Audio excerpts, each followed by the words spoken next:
What up, what up, what up? Mr. Harris here. Another beautiful day. Day 2, baby. Let's go.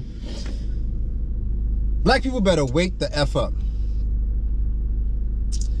I know that I say certain things and I put out certain messages, and based on certain comments and stuff like that, certain people feel like I'm attacking black people, like I'm putting down our people.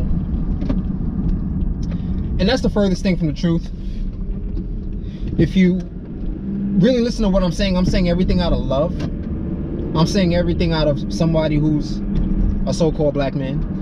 Somebody who understands that we are very special people. We're peculiar people, but not because we're just black, but because of our relationship to the Most High. I believe we are special people in accordance with the Most High, but we fell from His grace because we don't realize who we are, and we've taken it for granted. We've allowed other nations to claim our heritage. And so that leaves us in a crappy position. Now, I say black people need to wake up because I've stated before how, if you look at history, right, 50s, 60s, black people, we were the servants. You know, even when I was working in Bronxville or going up there, I would see a lot of black women who are the nannies, or I still see black women who are the nannies to certain white households, and that's how it was growing up. You know, black women were nannies. We might have been janitors or cleaners or whatever the case may be. We were the servants to the establishment, right? Because we were doctors, we were attorneys, we had businesses in our own neighborhoods. Once we said we want to be a part of everybody else, of course we left the businesses and the professional careers we had to go work for white people. And so that altered the existence of our children's lives and our lives, because instead of being professionals, we became servants. And so our kids, instead of becoming professionals, also became servants, right? And now we live in a space where we think we're educated according to Caucasian education, which is just public indoctrination. And so we think we're really earning 6 figures because we go work at these corporate jobs who are owned by corporations that can lay you off in a heartbeat. Now, what is happening is technology has been introduced into society. Not introduced, I'm sorry. Technology has been here. Technology is being further introduced into a situation where people are not needed as much as before. And with that, that is going to mean, of course, and if one is going to hit white collar jobs first. Okay?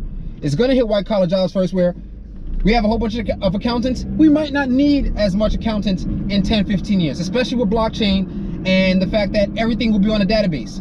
So you might not need, you're going to still probably need accountants. You might not need as much accountants, especially if you don't have the mindset of a business owner and you're thinking in terms of an employee, then you're definitely screwed, because your mindset is, I'm dependent on somebody to give me a job instead of let me go out and sell my services to the public and build a database of clients who need what I have.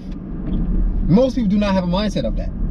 So automatically you're going into debt, thinking you're 6 figures to go work at these corporate positions, which they can and will lay you off. I don't care if you're an executive administrative, I don't care if you're an accountant, whatever the case may be, white collar, eventually. We also can see, you know, the lower jobs, the retail and stuff like that. I do believe blue collar work will be the last piece. Why? Because it's hard to automate being a plumber or electrician or a carpenter.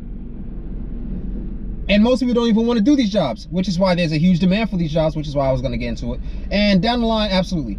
Right now, I feel like there's still a great opportunity in real estate sales, so I'm pursuing that. And I've been doing it for 10 years, so I know how to do it. Anyway,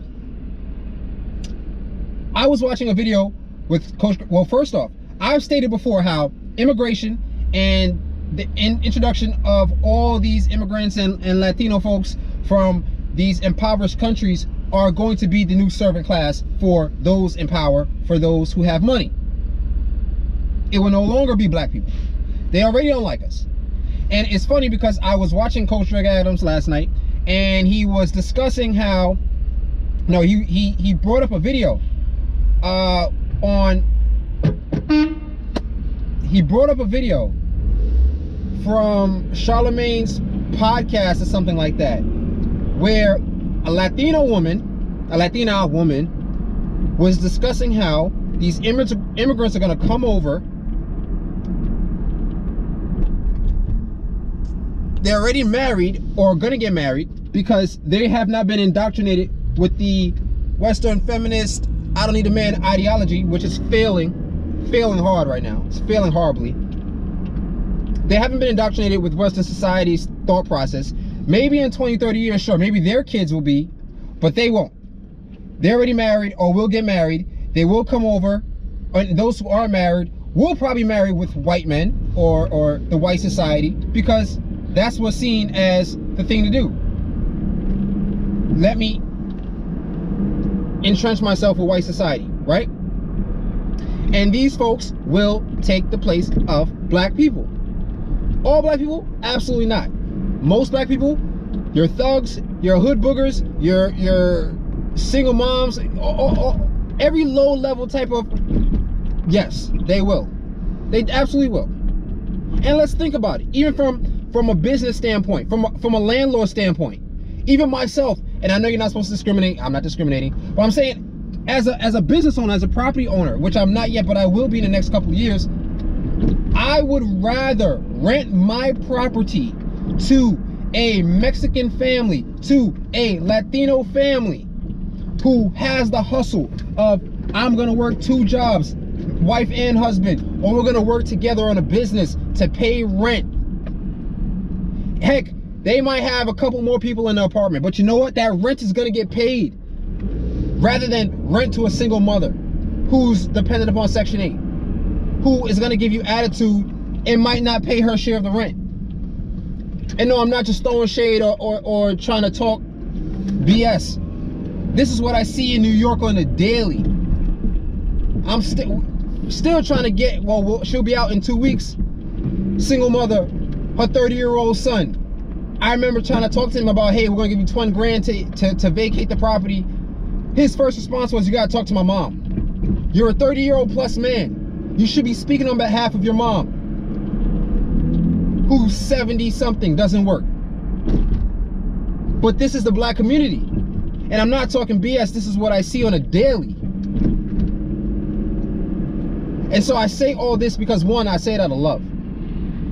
Number 2, I say it because this will take place in the next decade. If we're not paying attention, if we're not doing what we need to do.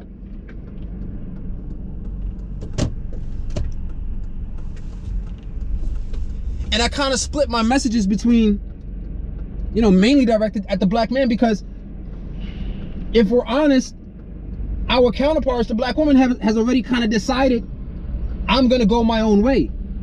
I'm going to adopt feminism. I'm going to adopt, I don't need a man. I'm going to adopt, even if we get married, there's a good chance she'll divorce you. There's a good chance she'll take your children. And so as men, at least for me, I'm not saying to tell everybody what they should do. For me, I say, it's not worth the risk. I'm already going through that situation. To sit here and put myself into that position again doesn't make sense. And these are things that as men we have to think about, and women have to think about it as well. There's a building being, well, I'm selling a house on Fenton Avenue. Right down the block on Gun Hill Road, there's a building being built. Commercial building.